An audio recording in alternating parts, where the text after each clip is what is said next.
is baptism? Chinombonzi baptism chi. Sei munhu achibhabhatidzwa. Kana tichiti tine munhu chatiri kuti baptism chi. Baptism inouya ine 3 meanings. Yekutanga, it's forgiveness of sins. Kuregererwa kwezvivi. Andika tinozoverenga Ephesians verse 1, Romans chapter 6 verse 1 to 14. Ndo inotsanangura this concept in detail ye baptism. Baptism, it means forgiveness of sins. However, tinozokera pamurangariro kuti ko vana vane 12 years vatiri kubhabhatidza tichiti forgiveness of sins vatadzei. This forgiveness of sins, it's not sins that are sin or are committed by human error, but is the sin of birth. Inotora munhu wese, mugentile, mujuda, mugiriki, ichimupinza into the covenant of Christ. Saka zvazvinoreva ndezvekuti kana munhu akauya kuna Kristu haapindi automatic, anogamuchira Jesu nemoyo wake, ozoita chinhu chinonzi baptism as a significant or a simple inoratidza kuti inini ndatendeuka pachivi chekuberekwa nacho, chivi cha Adamu chekutoberekwa nacho, chinonzi the sin of birth chaunoberekwa nacho. Anditika nezvimwewo zvivi zvaunenge wabata nemaoko zvinoregererwa, but the baptism ndekusuka zvivi zvekuberekwa nazvo. Anditika chivi chekuberekwa nacho ndo inonzi baptism. Tiri kubvisa chivi chekuberekwa nacho, kana kuti it's a stage of transformation into the kinghood of Christ, into the kingdom of Christ. That is baptism.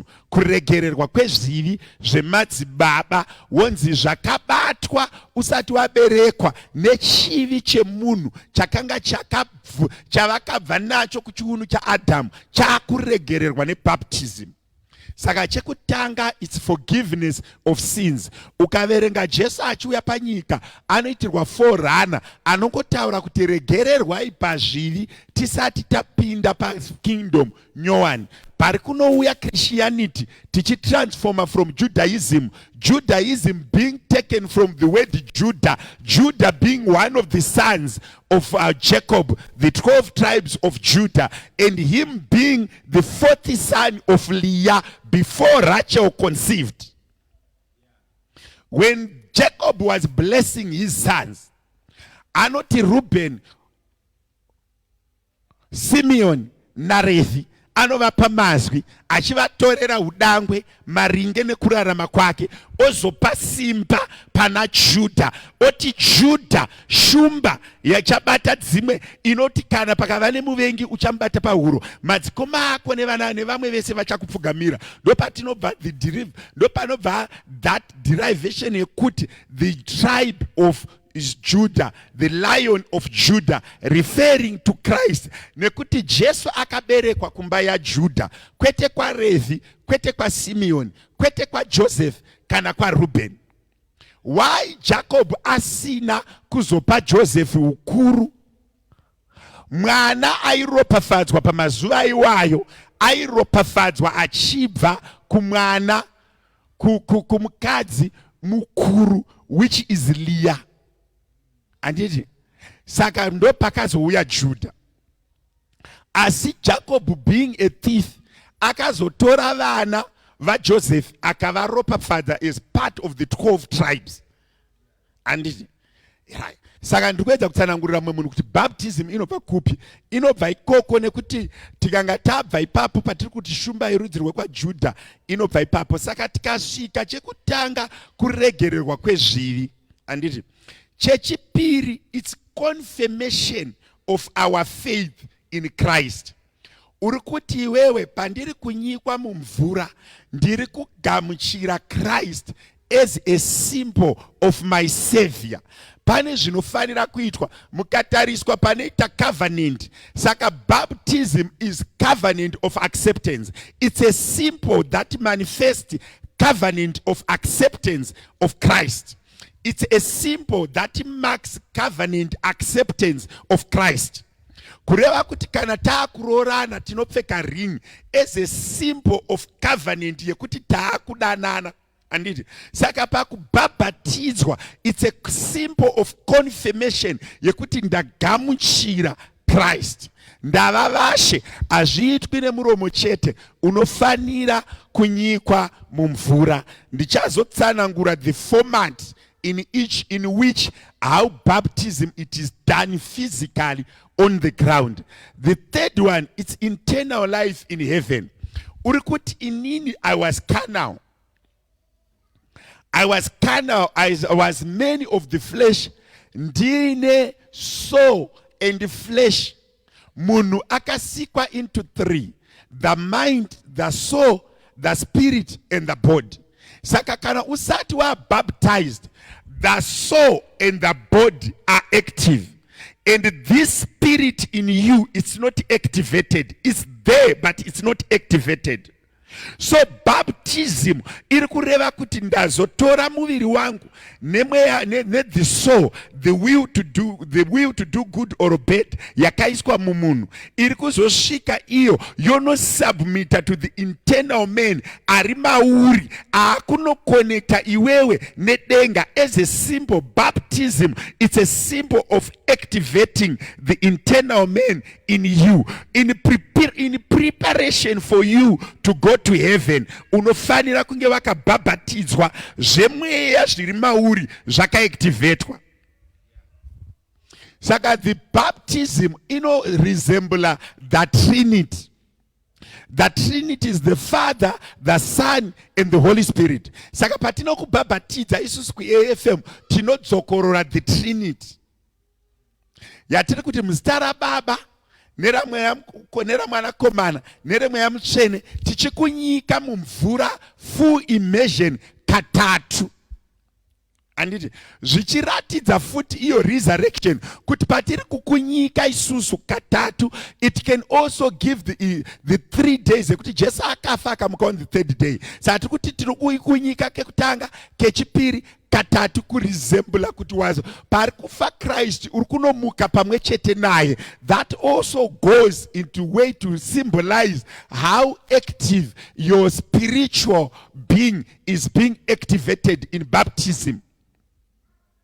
So baptism is a pure spiritual thing that resembles Christ and his activity on earth. Andika inozadzikisa kuuya kwa Christ panyika nezvaanomiririra. Kune vanhu vasingadi masimbo, vana comrade chakanyuka, vekuti haatonzwisisi kuti muine vana 5 usina muchato uri girlfriend. Munzvimbo dzemweya hauna kuroorwa, wakaroorwa panyama. Munozviziva here vana amai vasina muchato kuti murume wako akafuma kugara pa next door achisi chivi?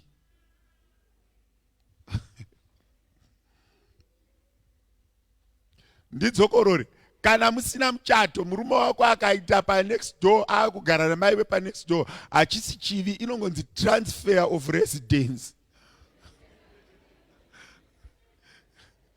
Because munzvimbo dzemweya haasi wako. Saka hakuna mudzimai anorohwa neshamu akatora murume asina muchato. Ingori competition is available. Nemi baba mukadzi wenyu mimi akatoonekwa aine mumwe murume, kudenga chaiko chaiko anogononga asina punishment. Nekuti hamuna pamakamutora zviri official, makagoginya bvura. Nemiwo munogona kungoginya bvurirwa because hakuna kwazvakanyorwa. Zvakafanana nemunhu akaoccupy land asina matitle deeds. Umwe anongosvika otovakawo papo, hakuna koti inokutongai because hapana pazvakanyorwa kunzi ndepenyu. Vari kuchaya mapoto, hello. Vari kubika mapoto, hello. Maboyfriends nemagirlfriends, hello. Mwari akuitireiwo zvakanaka muservice ino. Muzive kuti kune mamwe masymbols anoitwa panyika, but they mean a lot in the spiritual kingdom.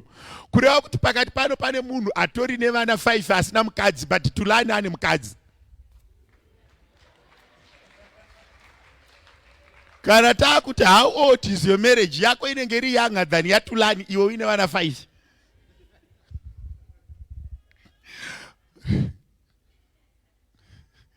Manzwa zvandikuedza. Saka zvoreva kuti Amanda naTulani even varivo the newest couple inozikanwa because panogona kunge paine akatizira nezuro ajoina crew iri risina kwazvakarejeswa iri.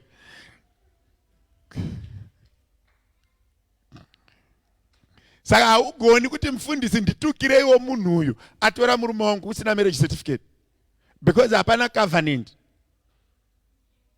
Saka pamuri kutenga dzimotikari, muchitenga masofa, muchitenga dzimba musina muchato, it's pure evidence of confusion and lack of understanding. And izwi rinoti upombwe ipapa hariapply because haasi married. Pane chinonzi fornication neadultery. Ndakubatsira umwe munhu. Saka wazviona kuti zvakakosha kuti ubhabhatidzwe. Everything that we do on earth, Bible roti zvabvumiranwa panyika zvinorejeswa kudenga. Kuziva kuti zvisina kubvumiranwa hazvina kwazvakarejeswa.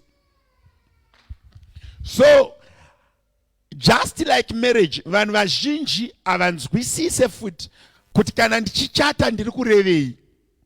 Muchato, it's sacrificing your spirit to be joined with another spirit. Hazvisingori zvepanyama chete.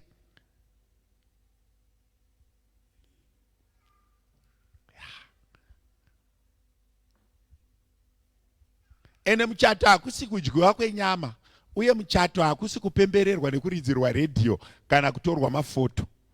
Muchato unongoda zvinhu zvandakudzokorora izvi. Mufundisi number 1 anochata musikana kana mukomana, ina handichatisi vakomana vese kana vasikana vese.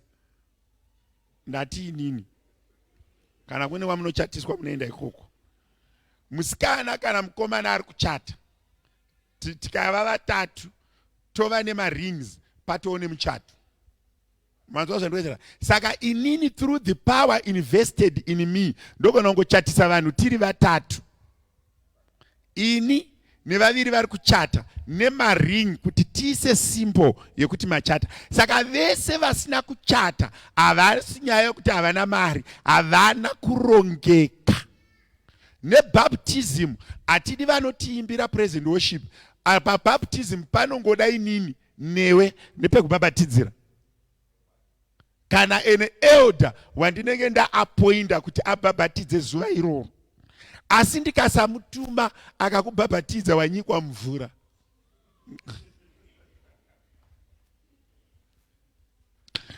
Wanza ndira kana ini ndisingatozivi kuti uri kubhabhatidzwa, nenguva dzauri kubhabhatidzwa uri kunyikwa mvura, unongotota sevamwe wobuda. Because kubhabhatidza kune vakapiwa simba rekunyika vanhu mumvura. Haungomuki waakutaura nendimi woti huyai mose ndikubhabhatidzei. Nenyika kwete denga chete, nyika yatinorarama inofanira kucertifya kuti baptism iyi iri authentic. Ndosaka muchiona vamwe vachizotorwa nemvura kumarwizi uko vachibhabhatidzwa, hazvina nyika mukati, hazvina Mwari mukati. Tazonyudzwa sei mambo varipo? Kana maongorohwa nemvura muchibhabhatidzana zvatoo zvevanhu, because Mwari anorwira wake panguva yainoitwa zvake. Saka panobhabhatidzwa munhu hapafani kufa munhu, panobhabhatidzwa munhu hapafani kuita neincident. Mwari vanotarisira chiitiko chebaptism. Saka baptism ndaitsanangura nekurevesa. Kana paine mumwe asiri shuwa kuti akabhabhatidzwa here, mukana wekudzokororwa uripo. Uchinzwisisa kuti ndiri kuita zvinhu zvitatu zvandatsanangura. Ndo chinonzi baptism. Kuregererwa kwezvivi, confirmation of your acceptance of Christ, nekuactivate the spiritual man in you, your spirit. That's his baptism. Ndanyatsoitsanangura. Kana paine mumwe munhu ane mibvunzo, you can always come to my inbox, we can always talk. Wonoverenga Romans chapter number 6 kubva pa1 kusvika pa14 inotsanangura kuti why do we need to be baptized and when and how. Saka tiri kuti isusu mwana kana ane 12 years ane power to make a decision to be baptized, and ave mature to be baptized. Andizvere. Then mabaptism kune mamwe atinoti conditional baptism, yekuti munhu akanoinitiatwa into certain things, kuti abude muinitiation iyoyo ndogona kuda kumudzorera mumvura, but that one an elder does not do. All elders, deacons, they can baptize kana iri normal baptism, but baptism of transformation, it's only dedicated to the priest. Kune vaya vakainitiatwa, kune vaya vanenge vaine maconditions ari extra exceptional, ndo vatinozoti I need to rebaptize you. Ndinenge ndaona kuti patiri kutangira paroda unodzokera mumvura, nekuti the spiritual man akadamagedwa zvakanyanya. To renew him, we need to go back to the waters. And mazhinji acho vaya haitwawo nesandi private baptism.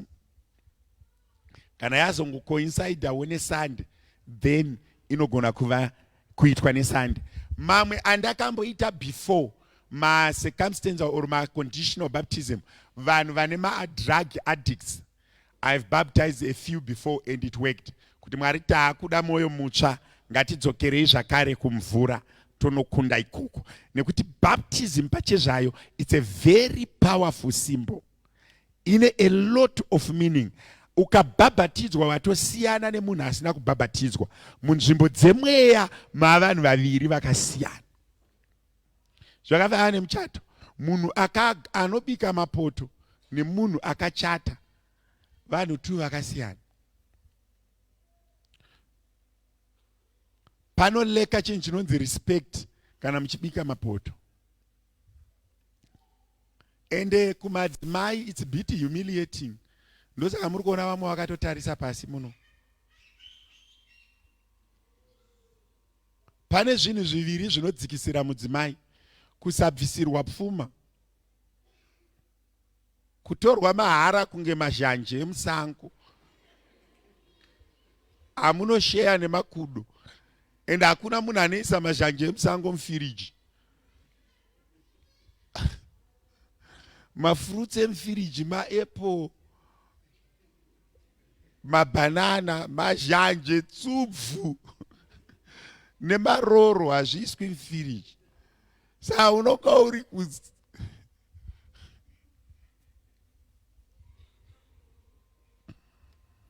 newewo ukaona uchifarira chinhu chekuti unogona kungoshoya nezongororo, because hakuna anofirita mazhanje emusango. As a man you must also know kuti order chaiyo pamusoro pako ishoma. Ukaona uchigara nemwana wevanhu pasina pamakasainirana, zvinoratidza level yeconfusion iri pana baba.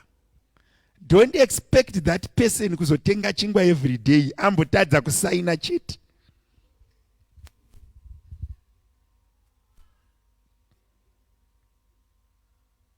Handina maameni, asi ndiri munhu wandiri kubatsira. Chimbofunga unhu hwako kuti unoshaya, ende vanhu ivava havatori kana passport, ndo vanoda kuramba vachingojamba, because zvekusaina saina haadi. Zvese zvine chekuita nepepa haadi. Kana kufunga kuti kunotoreswa mwana birth certificate, kana wangotiza chinhu chinonzi administration. Ene vanhu vasikarori hafunge zvebirth certificate, hafunge zvepassport, ndikomuredi chakanyuka. Saka baptism yakakosha. Vana vedu pavanosvika pa12 years ngativabhabhadhisei. Akagara aziva kuti every stage yandaenda ndinowana bepa, anozova akarongeka pakurarama kwake. You see what I'm saying? But kana angoti zvinhu zvese they just do thega, anototanga kuremerwa ipapo. Ndosaka makaona kuti vamwe vedu takazonetseka stereki kuenda kuuniversity, tatisinawo kuwana gauni rekukreshi nechiheti chekukreshi chiya. Chinongoita kuti mwana ajaire kuti zvinoitika. You see what I'm saying? Isu tisina kuenda kukreshi zvaizonetsa kugraduate, because mweya wacho unenge wautiza kubva paudiki. You see what I'm saying? Unozoona umwe mai vachifenda kuomberera mwana agraduate kukreshi. Ndakazonzwa umwe akuti anga achingokara chete, John uyu muri kuchemei.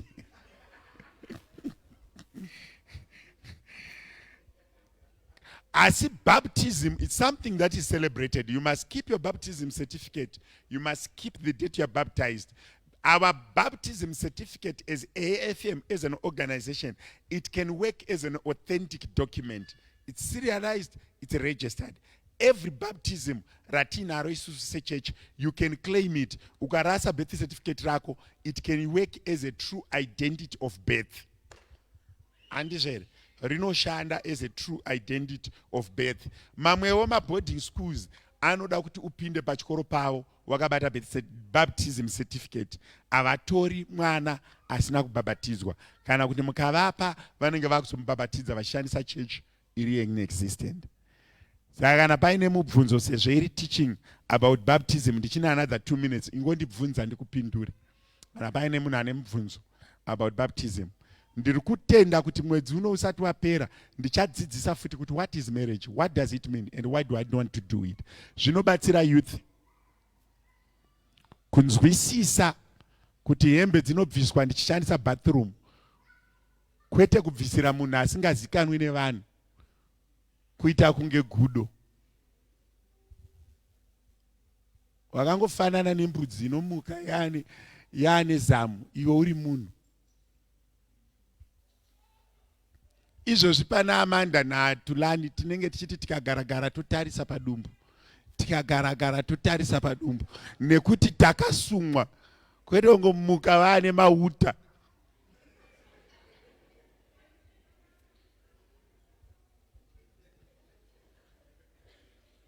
Ende tikaona dumbu raAmanda richifuta, ini namai vaTulani pamwe chete namai vaAmanda namai mufundisi tichirowa namaoko kudai kuti yes, zvaita.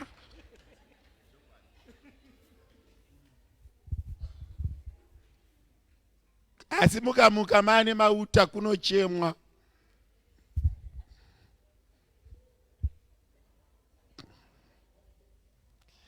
Wazvinzwa?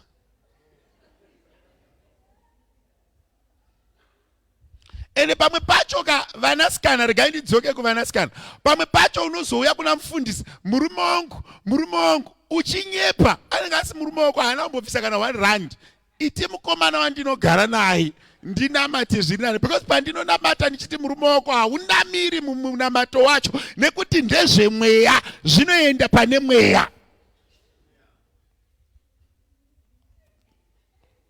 Mufundisi, namatirayo murume wangu, ndinopera mazwi ndigopera izwi ndichinamatira murume wako asingazikanwi kudenga, vanopindura sei Mwari wacho?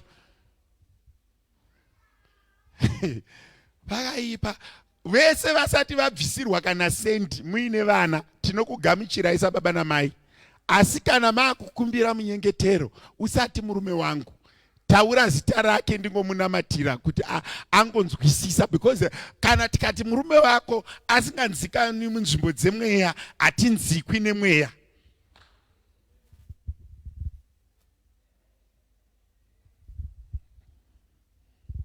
Asi munozviziva here izvozvo? Munozviziva here zvandiri kutaura izvi? Vanhu vazhinji vanoti Mwari haapinduri, but Mwari asi kupindura because we are praying out of line. Muri kunzwa? Saka baptism inobatsira futi kuti Mwari vakunzwe, because your spirit is connected to heaven. Munhu asina kubhabhatidzwa, munamato wake wakaremerwa because haana kuzadzikisa murayiro, sekurehwa kwakaita naJohn the Baptist. Saka baptism it enhances kupindurwa kwemunamato. Anditi, nekuti you are connected. Kubatidza plug yemagetsi haisi problem, but kana isina kwayakakonectwa malights haite on, kuti mutoibatidza aoneke pane kwayakakonectwa. Isu tinoona plug, but tambo dzakaiswa muwall hatidzioni. Saka nemunamato haudi kungobatidzwa paplug pasina tambo dzinotora munamato kuiendesa kwaunofanira kuenda. Saka baptism very very important, yakakosha kunamata kwemunhu panofanira kuva nebaptism. Anditi kana Mwari ukanditendera rimwe gore ndichati makapozi garai uku, kureva vane muchato chete.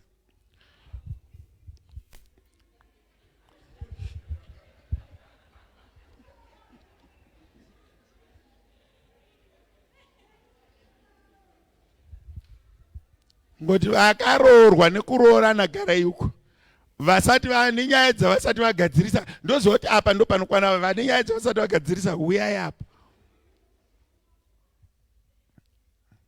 Because unogona ngotori nemhurika but uri kusingles department munzvimbo dzemweya, especially kana asina kutombobvisa kana 1 rand, unenge uchitori pure musingle anogara nemunhu. Even vaya vakabvisa mari isingatengi, vanobvisa ma200 ma300, batsirikanai pasemoni ino, ngatigadzirisei zvinhu. I know hangu kuti kana ndakutaura idzi handinyanyi kufarirwa, but ichi ndo chokwadika chekuti pauri kuenda kukempi uchiti Mwari ndi bless my husband, munamato iwoyo pamwe hauna kwauri kuenda, nekuti hautorina murume wacho munzvimbo dzemweya. Mufundisi naenda kukempi ka10 ndichinyengeterera baba ava handisi kupindurwa, but baba ava havana pavakabatanidzwa newe munzvimbo dzemweya. Saka hapana connection. Zvakafanana nekudiridza garden pasina chakadyarwa, kutota rinotota asi hapana chaunokohwa.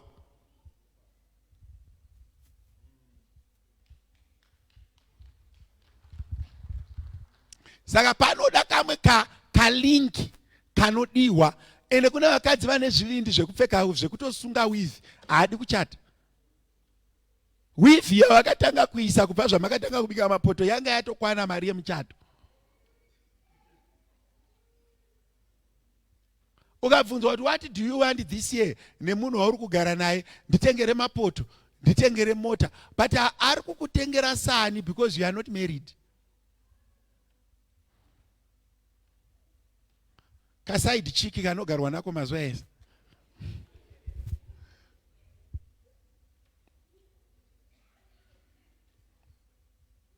Imi ndimi makadaro kuti kune chinonzi side chiki. Vana baba nana mai ngatigadzirisei mapepa. Tichiri musame format. Vana vese vanozvarirwa kunoku, kana imimi muchingori ne ID kana kuti passport yekuZimbabwe, anditi mukawana chi unbridged chacha, mugona unotorera mwana passport ne birth certificate muri kunoku. It's not wisdom kugara nemwana kusvika pa3 years asina kana bepa.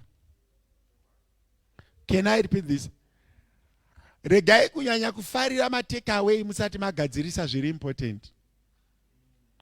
Toresai vana mabirth certificate, toresai vana mapassport. Imi vacho permit hauna, but nekuti inogona ma requirements, but passport kungotora. Torai mapepa. Tiri kugara nevanhu patiri kuda kudedicate vana chaipo. Zita ratiri kushandisa pa dedication richazosiyana nezita richaenda pa birth certificate. Why? Because vana havasi kugadzirisa mapepa. Mazwa ndozana. Gadzirisai mapepa, regai kuprioritize ma TV nechi, gadzirisai mapepa. Ndichiri ipapo, bvisai vana kuzvikoro zvisina order, endesai vana kuzvikoro zvinozikanwa. Regai kuendesa vana kuzvikoro zvepasi pemuti, kuzvikoro zvisina maticha, zviri kungoti zvema Nigerian nemaZimbabweans ari kungoti he chikoro ichi. Endesai vana kuzvikoro chaizvo. Kana musina mari, boarding school yekuZimbabwe i350 400 US. Endesai mwana kuboarding school kuZimbabwe. Kana musingakwanisi muno, regai kuendesa vana kuna nasiya so schools. Handidi mwana anoenda pachikoro pasiya so. Zvinorwa nevision yangu ini samufundisi. Endesai vana ku private school, endesai vana kuma government school. Mukaendesa mwana ku private school ya muri kubhadhara 800, muri kuita utsinye. Hakuna private school ye chaiyo inobhadharisa mwana 800. Maticha acha achipiwa ma 3000. Endesai vana kuma government school. Kana musina mari yekuvaendesa ku private school. Ma private school chaiwo ano maticha anodzidzisa anotangira pa 2.5 2000. Kana muri kubhadhara 600, muri kuti mwana akure, hamusi kuendesa mwana kuchikoro. Ndini ndadaro. handiroeki, handitukiki, handiroeki, ndiri kukutaurira chokwadi. Wanzwa chinobatsira iwe nemhuri yako. Endesai vana kana muri kuremerwa nekusvaga nzvimbo dzevana vechikoro. Tine maticha sekuru Zhakata can assist, mbuya Zhakata can assist. Maticha atinawo vana maikandero, they will tell you how to do it. Endesai vana kuzvikoro zviri reputable. Regai kuendesa vana kumasiya so. Imi ndimi muri kudya poloni.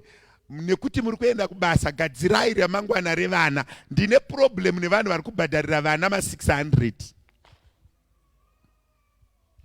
Even makreshi, rega kuendesa mwana kukreshi ye200. Ticha wacho anopiwa mari, iye anodyei.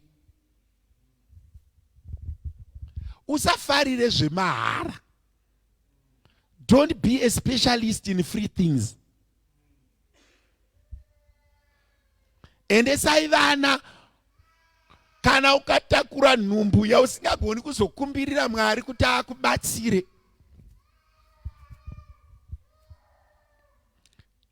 Tine vanhu vakawanda vari kutadzisa vana kuenda kumberi nekuda zvinhu zvemahara.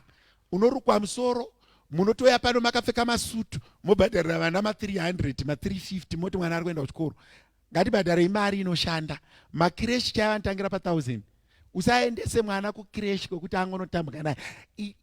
Ende ipapa shandai nezvinhu. Usafarire zvinhu zvemahara.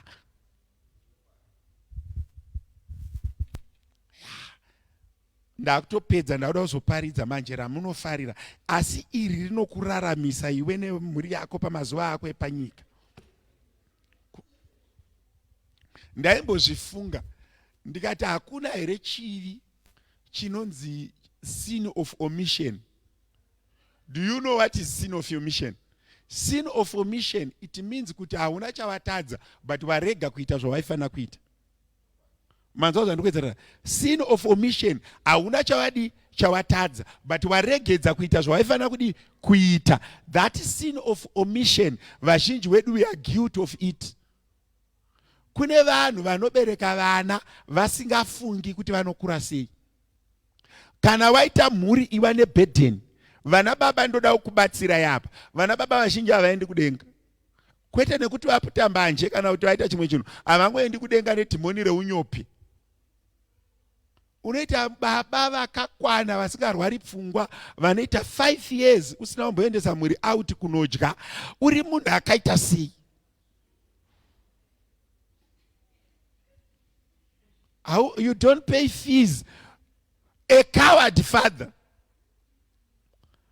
Ini ndinongofunga kuti kana munhu aitwa baba ngaarege kunyanya kunzwisisa zvimwe zvinhu zvisina chekuita neupkeep yemhuri. A real person must have a burden of how to look after the family. Apa ndiri kudzokera zvekumasingles. Kana uri musingle uri kutokwana pandiri kutaura panana baba nekuti ndiwe baba namai wekumba kwako. Vana baba, raramai life inoita kuti uwe baba chaiye, kwete baba wemubhuku. Munhu anonzi baba hafani kuva nerugare mumba musina hupfu. Kubatwa nehope mumba musina hupfu, it's a sin. Chivi chaicho. Kuti vana varara nenzara, it's a sin. Mafezi anorwadza anowanikwa muupenyu, but only for a time. They must never be permanent. Izvozvo zvinogona kuwanikwa for 6 months, for a year, tichipfuura nepanorwadza, but it must not be a permanent thing. Ende vana baba vazhinji wavo vasingagoni kuprovida, kukembi havaendi.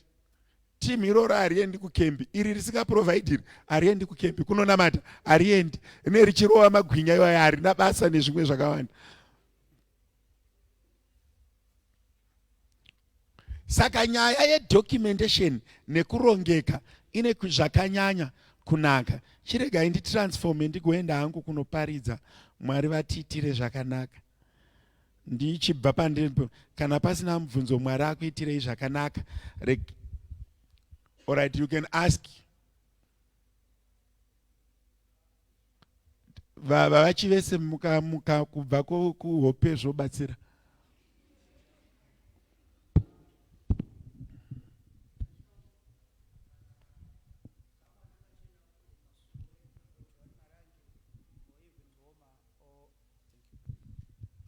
Thank you. Ndachida kubvunza kuti if someone anga achienda ku Johani Masowe or Roma or Mapostori akabhabhatidzwa ikoko then akazochinja church akauya ku Pentecostal, is there any need of to be baptized again or kwakabhabhatidzwa ikoko zvakatokwana?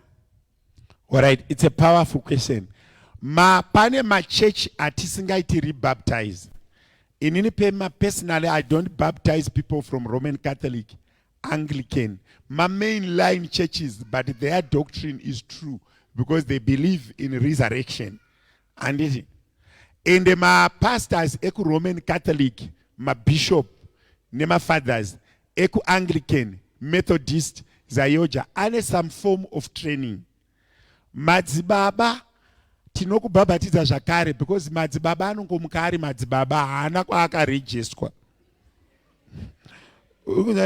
haana kwakanyorwa zita rake kuti ari kupractiza oro haazi akangoisa choto chake apa kana chisingachaita anonoisa chimwe panext, haaripoti to anyone, haana accountability. But mafathers ekuroma, Methodist, Anglican, vana church church ese ane pastors are trained, we are accountable to someone, we don't baptize again. But zvokuti unoparidza vakatsika munhu mumusoro izvozvozvo hakuna order, tine tichida kudzosera order. Asi ukatarisa kuti ukanzwa even father vachitaura vanotaura zvine upenyu zvokuti you can go Roman Catholic service wobuda imomo, you go home and say I have learned this. Ukaenda ku Methodist, I have learned this. Ukaenda ku Zayoja, I have learned this. Ukaenda ku Family of God, I have learned this. They have systems. In short, I can say any church that have a structure and a system that believes in Jesus Christ, we do not rebaptize. But any church that does not have a structure or a document of operation, then we really need to rebaptize you. Because mukatarisa mamwe machechi haana structure, haana order, ukatongoenda nemukaka wawagashidza mukaka ndiye mudyi wemukaka. You see what I'm saying? Those unstructured structures, we baptize you again because we are not confident of their doctrine. Asiwe hako kana wakatenda muna madzibaba iyeye akakuitira zvakanaka, it's still your choice not to come. Andizvere. But kwete, so ndikuti ma churches asina ma structures, we rebaptize you. Just like, and also the other symbol we use, all my churches aka approve you and a government to ceremonize my weddings. Ndo imesaya tinotarisa. Kune ma churches ane ma marriage officers. Ekuti ma national governments in the countries they worship or they are located, they are acknowledged as ma marriage officers. Mukaenda kuzayoja kune ma marriage officers ano recognized in South Africa, Zimbabwe, in the countries they are, same as Roman Catholic, same as Methodist, same as AFM. Why? Because the country, nyika, mutemo wenyika chayo wakaongorora zvavari kuita vakati this is above board, they can be an authority. Mazvinzwisisa. Saka ma departments hayo kuti ukabhabhatidzwa wakuenda ku home affairs bepa racho hakuna, those people atizova accept because there are no any other structures that recognize them. You see what I'm saying? So also kuti church yacho itombori registered here with council of churches. Because a church to operate, it must have a council of churches. It must be registered. And my baptizers actually like me, and do not practice because I am a practicing pastor. Muna akapfuura neapap, akatora zita rangu, akafonera AFM head office, oti ndasangana nezita rinoti Alfred Jiriji. Do you have this person? He must be able to be given the address of the church that I minister, the day that I was ordained, and if I'm in compliance with the law. And that becomes, and you become naturally a commissioner of oath, an authority to oversee my funerals, to oversee my chato, to oversee my dedications, and to oversee my baptism. You don't just baptize. Ndopanda tangira pa ngati an elder kana chibaptiza, anobaptiza under the power of a legal baptizer. Munhu ari legally recognized. Anditika ndofunga mvunzo ndawu exhauster. Mukoma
ano ma documents anoonekwa ku head office quickly ndi munhu anobhabhatiza, the legal persona.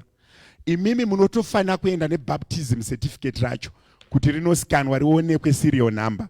But kana mabva kuzayoja makatendeuka, there's no need to rebaptize you. You remain a Christian. Because what is important is, do you believe in the resurrection and the Father, the Son, and the power and the resurrection? Saka kana makusodare AFM, you rebaptize. But it's not important in the spiritual world, because that church is recognized in the spiritual world. And so I see where you can quickly phone and they give you answers on the phone is the pastor. AFM Methodist or registered pastors, they have where they are registered under kinds of churches. Chirega indiende ku next after my makanda nakuvara ndoda uparidza.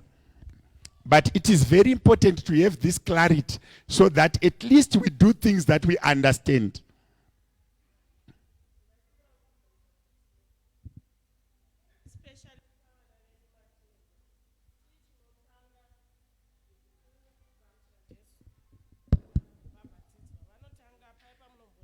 Church kuti vanoda kugamuchira Jesu.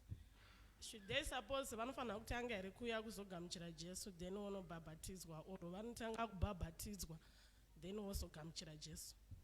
All right. The order of things is they must repent first, then baptize. But mukatarisa vana vedu nechikonzero chekuti vagara vari pane nguva yatinozoisa order for administration kuti 12 and above you get baptized. Umwe anouya odeclare pamberi pevanhu kuti ndauda kubhabhatidzwa, ndauda kugamuchira Jesu. Umwe anodeclare ari ega, umwe anena namufundisi. Umwe wacho anotora time kuzozvirealize kuti I need to do it publicly. But kubhabhatidza tobhabhatidza 12 and above, they'll be good enough to understand. And patinovabhabhatidza hativabhabhatidzi vakanyara takanyarara. There are certain words that we speak that makes them receive Christ.